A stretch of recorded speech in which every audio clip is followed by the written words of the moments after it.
কাল মানে চলে যাচ্ছে, এই কাল। তো এই কালটা যে বিশ্ব চলছে, সমস্ত বিশ্বটা কালের দ্বারা চলছে। কিভাবে সে কালটা চলছে? এই জন্য কাল, কালী হচ্ছে মহাকাল, মহাকালী। কালী হচ্ছে অন্ধকার শেষ, তার নাম অন্ধকার। এই কালী হচ্ছে তিনি মৃত্যুর প্রতীক, জরার প্রতীক, হিংসার প্রতীক, বিদ্বেষের প্রতীক, ব্যাধির প্রতীক, যা কিছু ধ্বংসের প্রতীক। তমগুণের শেষ ধ্বংস মানে তম, অন্ধকার। ধ্বংসের প্রতীক হচ্ছে কাল। আচ্ছা, সেই কি জন্যে তার লক্ষণ দেখা যাচ্ছে। প্রথমে তার হাতে খড়গ আছে, গলায় মুন্ডমালা আছে, হাতে খড়গ আর খড়পরক্ষ খা, আর এলো কেশি, কেশটা এলো হয়ে আছে, ফুলে আছে। এই জন্যে খোলা কেশটাকে অমঙ্গল বলে, এটা কালী স্বরূপ, কাল। এলো কেশি কেন? তিনি কাল তো গাঁট থাকবে না, গাঁট থাকলে কাল আটকে যাবে, তো কাল তো চলেই যাবে, শেষের দিকে চলে যাবে, শেষ হয়ে যাবে। গাঁট দিয়ে দিলে তো তার তো আটকে যাবে, আটকে যেতে পারবে না। এই না কেশটা খোলা থাকে, এলো কেশ কাল। কালো অন্ধকার কেন না? চোখ বন্ধ করলে আর মৃত্যুর অন্ধকার হয়ে যাবে, সব শেষ অন্ধকার। আরম্ভ আলো শুরু হলো, শেষ শুরু হলো তো অন্ধকার শুরু হলো, শেষ অন্ধকার। আর কি কালীর আর লক্ষণ কি? কালের ধ্বংসের আর লক্ষণ কি? ধ্বংস মানে হিংসা, হিংসা মানে তো ধ্বংস। হিংসা, বিদ্বেষ, রোগ ব্যাধি, জরা, মৃত্যু, এইগুলো ধ্বংস। ধ্বংসের প্রতীক হচ্ছে কালী। আর কি কালী? উলঙ্গ। কোন দেবতা মূর্তি আজ পর্যন্ত শোনা যায় না যে উলঙ্গ আছে। এ কাল উলঙ্গ থাকে আর কালী উলঙ্গ থাকে। শিব হচ্ছে কাল উলঙ্গ, আর কালী উলঙ্গ। উলঙ্গ কেন না? লজ্জা থাকলে কেউ হিংসা করবে,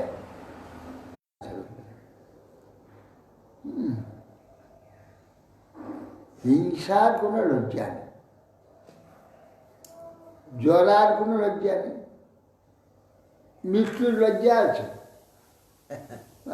মায়ের কোল থেকে পুত্রকে কেড়ে নিয়ে যাচ্ছে, স্ত্রীর কোল থেকে স্বামীকে কেড়ে নিয়ে যাচ্ছে, মৃত্যু লজ্জা নেই,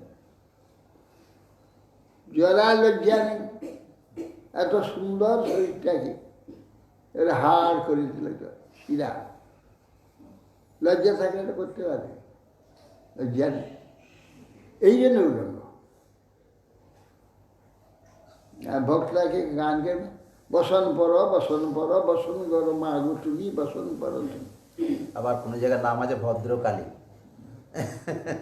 বলে বসন পর, বসন পড়লে বলছে, বসন পড়লে আর কালী থাকবে?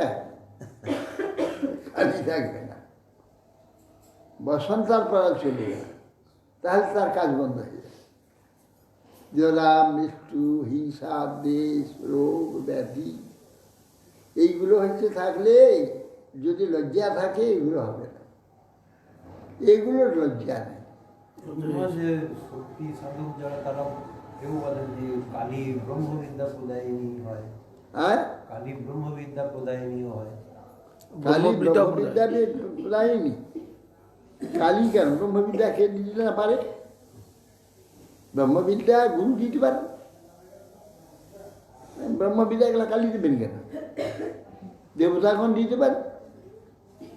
ব্রহ্মবিদ্যা তো অনেকেই দিতে পারে, সাধকরা ব্রহ্মবিদ্যা দিতে পারে। কালী একলা ব্রহ্মবিদ্যা দেবে কেন? দুর্গা দিতে পারেন, সরস্বতী দিতে পারেন। ব্রহ্মবিদ্যাকে রাধারানী দিতে পারেন না? রাধারানী ব্রহ্মবিদ্যা স্বরূপিণী, মূল ব্রহ্মবিদ্যা। এই জন্য কালী একটা জ্ঞান বিদ্যা।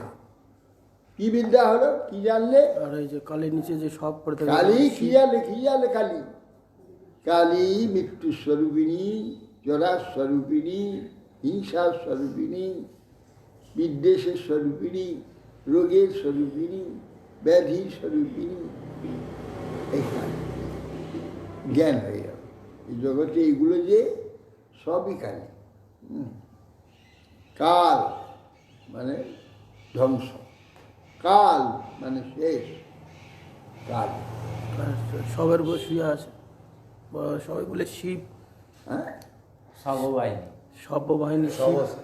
আর কালী পায়ের নিচে আছে শিব। যে শিব নয়, ওটা হচ্ছে সব। কেন? মৃত্যু কালী, মৃত্যুর বাহন হচ্ছে মোড়া। না আর কে? মৃত্যুর বাহন হচ্ছে মরা। ওটা সবার উড়া বলা, ধ্যানে, কালীর ধ্যানে সবার উড়া বলা। ওখানে শিবকে দেখাচ্ছে। ওইটা সবার উড়া, সব উড়া মরার উপরে দাঁড়িয়ে আছে। তো মরাটা শিব কেন হলো? যখন দক্ষযজ্ঞ হয়েছিল, তখন শিবকে ভাগ দেওয়া হয়নি। জয় সীতারাম। শিবকে ভাগ দেওয়া হয়নি বলে যখন দক্ষ প্রসন্ন হলো, এই শিব প্রসন্ন হলো, তখন তাই শিবের ভাগ নিতে হবে না। সব তো দোয়া হয়ে গেছে, আর তো ভাগ নাই, কি দেবো শিবকে? তখন নির্ণয় করলে ব্রহ্মা বলে দিলেন, যা কিছু যজ্ঞের শেষ থাকবে, অবশিষ্ট, সেইটি হচ্ছে শিবের ভাগ, যজ্ঞাবিশিষ্ট। তাহলে শরীরটা যে চলছে, শ্বাস প্রশ্বাস চলছে, আহুতি হচ্ছে, শরীরটা যে কাজ চলছে, একটা যজ্ঞ চলছে, একটা বড় যজ্ঞ। শরীর যজ্ঞ যুযুধা যোজন হচ্ছে, প্রাণ অপানে যোগ হচ্ছে, প্রাণ অপানে যোগ হচ্ছে বলে সেগুলো বেশি আসে। প্রাণ অপানেতে আহুতি হচ্ছে, সেই জন্য একটা যজ্ঞ চলছে। প্রাণ অপান ছিন্ন হয়ে গেল, তখন মরে গেল। প্রাণপান ছিন্ন হলে মরবে। প্রাণপানে সব সময় ওখানে আহুতি হচ্ছে, প্রাণপানে বেঁচে আছে। প্রাণপান ছিন্ন হলে মৃত্যু হলো। এই জন্য একটা যজ্ঞ বন্ধ হয়ে গেলে যজ্ঞের অবশেষ এইটা রইল, এই শরীরটা পড়ে। যজ্ঞ অবশিষ্টটা শিবের অধিকার, এই জন্য শিবাকার করে দেওয়া হয়েছে। কিন্তু ওটা শিব নয়, সব লোক এটাই জানে। ওটা হচ্ছে শিব আকার করে আছে, এই জন্য শিবের অধিকার পুরা শিবময় হয়ে গেল। অবশিষ্ট শরীরটা যখন যজ্ঞ শেষ হয়ে গেল, শিবের ভাগে চলে গেল, তখন শিবময় হয়ে গেল। এই জন্য শিবাকে ওই জন্য প্রণাম করে, মারা গেলে এই জন্য প্রণাম করতে হয়। কালী তারা, কালী তারা হচ্ছে ত্রিধাতু থেকে তারা নাম হয়েছে। ত্রিধাতু তরণে, সাঁতরে চলে যায় না, সন্তরণ, সাঁতারকে তরণ বলে, তরে যাওয়া মানে পার হয়ে যাওয়া। তাহলে আমাদের জন্ম থেকে আমরা পার হয়ে যাচ্ছি, শিশু থেকে কৈশোর, শিশু থেকে বাল্য, বাল্য থেকে কৈশোর, কৈশোর থেকে যৌবন, যৌবন থেকে পৌর, পৌর থেকে বার্ধক্য, বার্ধক্য থেকে মৃত্যু, পেরিয়ে যাচ্ছে। এর নাম তারা। তারা শক্তি আছে, দেবীর একটা শক্তি। এই যে আমাদের পরিবর্তন, সব দশবিদ্যারই একে বলা হয় তারা। এই এক বিদ্যা, এখানে যে পরিবর্তন হচ্ছে, এই পরিবর্তন হচ্ছে তারা শক্তির দ্বারা হচ্ছে। তারা পরিবর্তন। কালী তারা ষোড়শী। এই যে আমাদের যৌবন, এই একটা বিদ্যা অপলব্ধি। যৌবনে কুকুরি ধন্যা, কুকুরি যদি যৌবন আসে সে সুন্দর হয়ে যায়, তাকে দেখতে ভালো লাগে। অন্য তো দূরের কথা। যৌবন একটি দেবী শক্তি, তিনি সমস্ত প্রাণী যৌবন স্বরূপা, তিনি ষোড়শী। সেটি একটি বিদ্যা, তাই সেটি শক্তি, যৌবন ষোড়শী শক্তি। কালী তারা ষোড়শী ভুবনেশ্বর। এই যে ত্রিভুবন যে চলছে, কিভাবে চলছে? নিয়মে চলছে। কি নিয়মে চলছে? দেখো, সকাল থেকে আবার সেই সকাল পর্যন্ত কাজ চলছে, ভুবন চলছে। কিভাবে চলছে? 1 ঘন্টা 2 ঘন্টা করতে করতে করতে করতে 24 ঘন্টায় শেষ হচ্ছে প্রত্যেক দিন, সকাল দুপুর সন্ধ্যা এইভাবে। হ্যাঁ। আর ঠিক বর্ষা, শরৎ, গ্রীষ্ম, হেমন্ত ইত্যাদি এই ঋতু ঠিক পরিবর্তন হচ্ছে। 6টা ঋতু পরপর ঘুরে আসছে, বছর ঘুরে আসছে। এ এলো তাঁর শক্তি, ঈশ্বরী তিনি। এই জন্য এ নিয়ম ঠিক চলতে থাকে। এই যে ভুবনেশ্বরী, ভুবনকে এইভাবে পরিচালনা করছেন। সকল তার অধীনে চলতে হবে, সকলকে অধীনে তার বুড়ো হতে হবে। যৌবন চিরদিন রেখে দেবো এইরকম হবে না, যৌবন যাবেই, বৃদ্ধ আসবেই, কৈশোর যাবেই। এসব তার শক্তি, ঈশ্বরী তিনি, তার শক্তিতে এগুলো পরিবর্তন হচ্ছে। এই জন্য তিনি ভুবনেশ্বরী, এই জগৎ মালিক। কালী তারা ষোড়শী ভুবনেশ্বর। কমলা, কমলা হচ্ছে কমল, কমধাতু আনন্দে। এই যে আমরা আনন্দ লাভ করি কিসের দ্বারা? পুষ্টির দ্বারা। এখানে এই যে উত্তম খাদ্য আদি গ্রহণ করে স্বাস্থ্য সুস্থ হয়, সুস্থ থাকে, এইগুলো কমলাই করে থাকে। নিরকার কমলা মানে লক্ষ্মী, তিনি পোষা, বিশ্বকে পোষণ করছে, বিশ্ব পোষণ। এই জন্য তিনি কমলা। এক জ্ঞান, এক শক্তি, শক্তির এক অংশ, একটি মহাজ্ঞান। কমলা, বগলা, বগলা একটা শক্তি। বগলা সকলকে বয়ে গলে যেতে হবে। এই মাতৃজনী পার হয়ে সবাইকে জগতে আসতে হবে। এইটা বগলা, তিনি মাতৃস্বরূপ, যেন তিনি সব সৃষ্টি করেন। আর হচ্ছে 3টা কোণ, একটা সত্য, রজতম, ওই 3টা পেরিয়ে আসতে হবে। আর এই 3টাই আমার স্বরূপ, সত্য, রজতম, 3টা। এই জন্যে বগলা জন্ম, আমরা যে জন্ম হই সেই শক্তিটার নাম হচ্ছে বগলা। বগলা ছিন্নমস্তা। ছিন্নমস্তা কি করছে না, তার গলা, নিজের যে গলাটা কেটে দিচ্ছে, কেটে দিয়ে এক হাতে নিয়ে নিচ্ছে। গলা থেকে কলকল করে 3টা ধারা বেরোচ্ছে। একটা ধারা তার মুখে পড়ছে, কটঘট কটঘট খাচ্ছে। আর 3টা চেরি 3 দিকে খাচ্ছে, ডাকনি যোগিনী।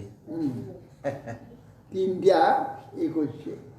অর্থাৎ 3টা হচ্ছে ওই ত্রিগুণ রূপাথিনী। তো এই 3 রূপে খাচ্ছে, 3 রূপে খাচ্ছেন। সাত্বিক ব্যক্তিও এটা করছে। কি করছে না, নিজের রক্ত দিয়ে খাচ্ছে, মানে স্ত্রী পুরুষের যে ইন্দ্রিয় সুখ, ইন্দ্রিয় সুখে কি হয়, নিজের যে রক্তটা নিজেই খাচ্ছে, মানে সে নষ্ট করে দিচ্ছে, নিজের রক্ত নিজে নষ্ট করছে। ও সাত্ত্বিক ব্যক্তিও করছে, রাজস্বিক ব্যক্তিও করছে, তামসিক ব্যক্তিও করছে। এই জন্য তিনটা ধারা।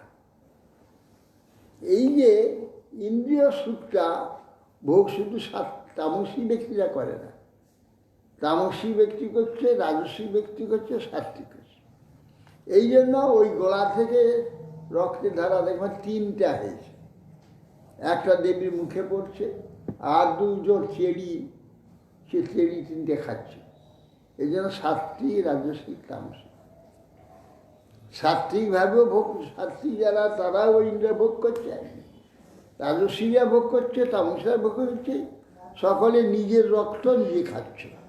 অর্থাৎ নিজের যে জীবনে বেঁচে থাকা জীবন স্বরূপ যে শক্তিটা, তেজ, শুক্র, বীর্য, তেজ, স্ত্রী এবং পুরুষের বীর্য হচ্ছে রেত, সবই নষ্ট করে, দুজনে করে তার প্রাণ মৃত্যু হয়ে যায়।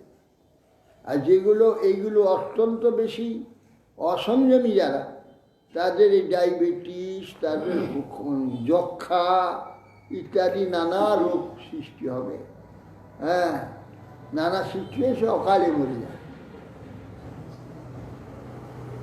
এটা হলো, দেখবেন ওখানে ওই দেবী আছে, পায়ের নিচে একটা পুরুষ স্ত্রী রয়েছে, এরকম মিলিত হয়ে তার উপরে পাটা আছে, একে বলা হয় ছিন্নমস্তা। তাহার কমলা বগলা ছিন্নমস্তা ধূমাবতী। ধূমাবতী ধূ ধাতু কম্পনে, তিনি নিরন্তর পাঁচড়া, সেটা কুলা আছে হাতে দেখে। ধূমাবতী যিনি, তার হাতে একটা কুলা আছে। কুলা কি করে না, সব জিনিস একবারে সব গুলিয়ে দিলে, পাছড়ালে ওর যে খারাপ জিনিসগুলো সব উড়ে চলে যাবে, আসল জিনিসগুলো থেকে যাবে। এই জন্যে ভালোকে রক্ষা করে না, খারাপগুলোকে ফেলে দেয়। এও শক্তি, একটি বিদ্যা। তিনি উত্তম, যারা ভালো তাকে রক্ষা করেন, যারা মন্দ হবে, অন্যায়কারী হবে, তারা অকালে ধ্বংস হয়ে যায়। আর যারা ভালো, সৎ, উত্তম ভক্ত, তারা এখানে দীর্ঘকাল বিচিত থাকবে, সুখে থাকবে, তারপরে ভগবত ধাম দিয়ে আনন্দ ধাম চলে যাবে। তাকে তিনি রক্ষা করেন। আর এই সব অন্যায় পথে, কুপথে, খারাপ পথে চলবে, তাদের উড়িয়ে ফেলে দেয়। ওই জন্য কুলা একটা আছে তার হাতে, দেখবেন সেটা, উনি ধূমাবতী। এইটা আটটি হলো। আরেকটি হচ্ছে মাতঙ্গিনী। মাতঙ্গিনী মানে মত্ততা, সব মত্ত হয়ে আছে, মাতাল করে রেখে দিয়েছে সব। 1 ঘন্টা পরে মরবে, তখন বলছে যে কি গো, আমার টাকাগুলো দেবে কিনা, আমার টাকাগুলো কোথায় রাখছো, কতগুলো টাকা আছে। সে তখন টাকা খুঁজছে, মরে যাবে কেন, একবারে মাতাল করে রেখে, সব মাতাল গেছে, এই সবকে ভুলিয়ে রেখে দিয়েছে। এটা একটা বিদ্যা, দেবতাগণকে পর্যন্ত, দেবতা থেকে আরম্ভ করে ব্রহ্মা পর্যন্ত, ব্রহ্মা শিব সবকে মোহিত করে রেখেছে। সবকে মোহিত করে রেখেছে, এই জন্য তিনি মাতঙ্গিনী। শিবকে মত্ত করে রেখে দিয়েছে, মত্ত করে রেখেছে, সবাই মত্ত। সবাই মত্ত। এই জন্য এরা মাতঙ্গিনী একটি শক্তি। আর ভৈরবী, ভৈরবী হচ্ছে ভি ধাতু, ভয়ে। ভয়, আমরা প্রত্যেকে ভীত, পশুপক্ষী কীটপতঙ্গ তো সবসময় ভীত হয়ে আছে, আমরাও সবসময় ভীত। পাটা দেওয়ার সময় দেখে পা দিই, পাছে মরে যাব, পাছে আমার কিছু ক্ষতি হয়ে যাবে। এই জন্যে সব কিছু সর্বকার্যে আমরা সর্বদা সাবধান থাকি, বেঁচে থাকবে। রাস্তায় চললেই আমরা সাবধান চলতে হয়, কার সঙ্গে ধাক্কা লেগে যাবে, কোথায় হুঁচুট লেগে যাবে, কোথায় পড়ে যাবে, কোথায় মরে যাবে, সব সময় ভয় ভীত করে রেখে দিয়েছে। কে? এই দেবী শক্তি, এই শক্তি, ভগবত শক্তি। সব সময় যেখানে জন্ম হবে সব ভীত হবে, ভয়ে ভয়ে তাকে থাকতে হবে। এই নির্ভয়ে বেঁচে থাকতে হবে। এই নির্ভয় হবে যে নাকি ভগবানের ভজন করবে, হরি আরাধনা করবে, সে নির্ভয় হয়ে যাবে, তার ভয় নেই। এই দেহটা যাবে না, তাহলে কি হবে? এই জন্যে জ্ঞান লাভ, জ্ঞান প্রজ্ঞান ব্রহ্ম। এই প্রজ্ঞাই হচ্ছে ব্রহ্ম, প্রজ্ঞাই হচ্ছে তাকে ভয় থেকে মুক্ত দেবে। যে বার্লিনে তখন দ্বিতীয় বিশ্বযুদ্ধেতে বার্লিতে বোমা পড়ছে, বার্লিন শহর, জার্মানির হচ্ছে রাজধানী বার্লিন। এই বার্লিন শহরে বোম্বিং হচ্ছে, সমস্ত লোক মাটিতে শুয়ে পড়ছে। মাটির ছড়লাগুলো বোম ফাটলেই ছড়লা ছুটবে, এই ছড়লা মাঝে পড়লে সে সঙ্গে মরে যাবে। তো সেই ছড়লাগুলো বোমটা ফাটলো, ছড়াগুলো এইভাবে ছুটবে, কিন্তু মাটিতে শুয়ে পড়লে আর ছড়া লাগে না। এই জন্য যখনই বোম ফেটে গেল সঙ্গে মাটিতে শুয়ে পড়তে হবে। মাটিতে যদি কেউ পড়ে যায় তাহলে আর ছড়া লাগবে না, মরবে না। বোম পড়ছে, সব মাটিতে শুয়ে পড়ছে, একটা মেয়ে ছেলে একটা গাছের নিচে দাঁড়িয়ে আছে চুপচাপ। তো হিটলারের যে নাকি প্রাইভেট সেক্রেটারি আছে হিটলার, সে গাড়িতে করে চলে যাচ্ছে, দেখছে একটা মেয়ে ছেলে নির্ভয়ে দাঁড়িয়ে আছে। এই বোম্বিং হচ্ছে, বুঝতে পারছিস না? দাঁড়িয়ে আছিস কেন? একটু মরে যাবি। আসছে, হ্যাঁ আসছে। আরে পাগলা নাকি তুই? বলি না না, মোটেই পাগলা নই আমি একেবারে প্রতিষ্ঠিত। তাহলে তোর ভয় নেই? না না, ভয় কিছু নেই। কেন? না আমি মরবো কেন?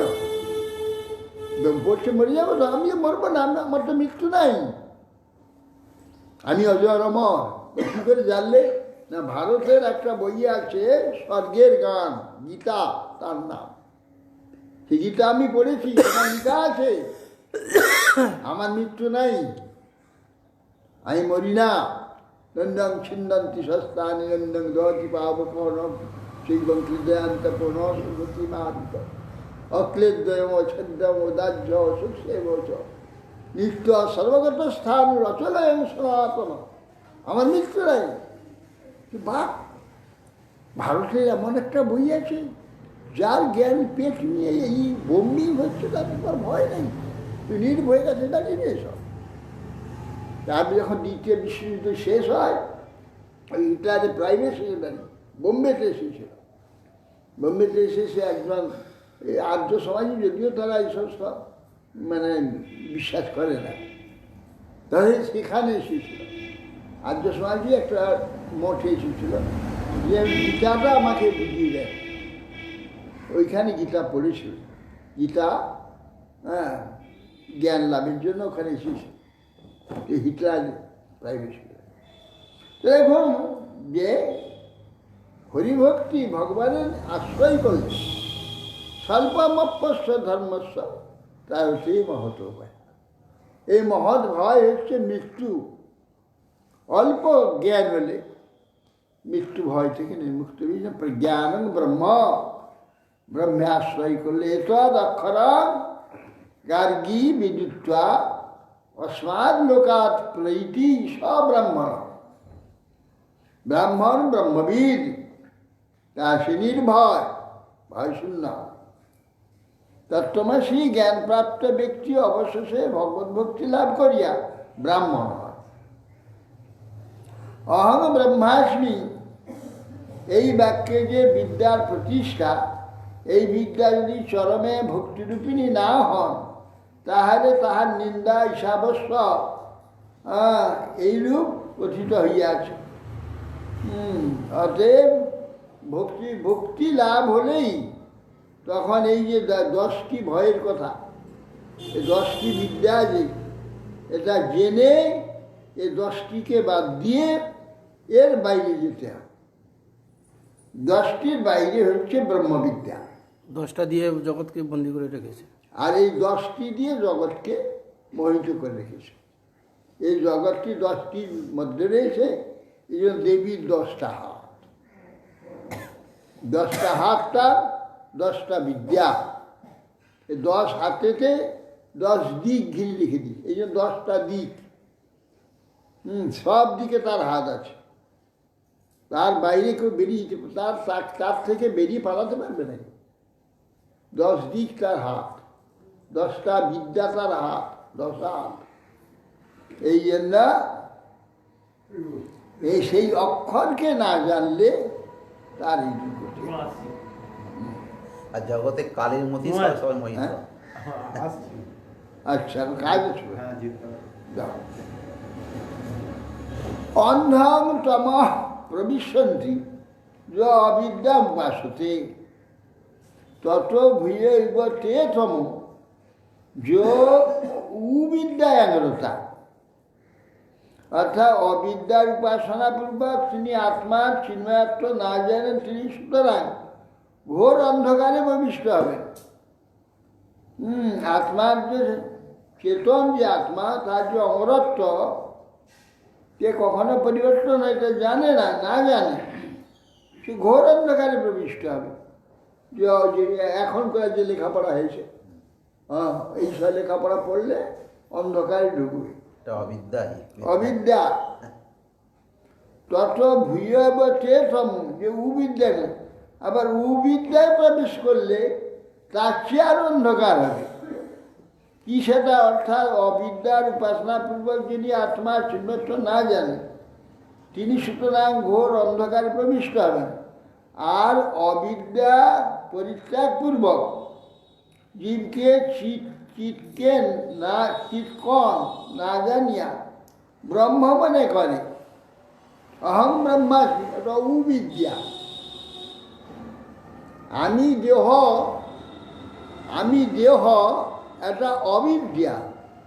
আর আমি ব্রহ্ম, অহং ব্রহ্মাস্মি, এটা উবিদ্যা। আমি ব্রহ্ম নই, আমি দেহ নই, আমি কৃষ্ণ দাস, আমি সেই ব্রহ্মের দাস, ব্রহ্ম আমার আরাধ্য। এই বিচার থাকবে। তাহলে যদি বলে অহং ব্রহ্মাস্মি, ওই যে জ্ঞান, ব্রহ্মজ্ঞান, মায়াবাদী জ্ঞান, এই সমস্ত যে জ্ঞান বা আত্মবিদ্যা, আত্মবিদ্যা, ওই এইসব বেদান্ত জ্ঞান, এইগুলি উবিদ্যা।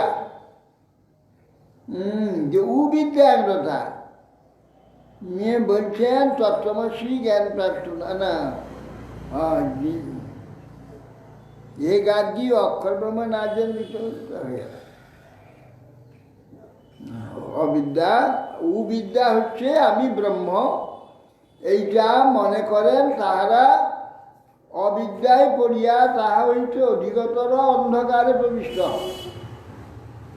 অধিকতর অন্ধকারে তারা উবিদ্যারত মুক্তিও হয় না, কিন্তু অহংকার মুক্ত হতে পারে না। অহং করে, অহং ব্রহ্মাস্মি।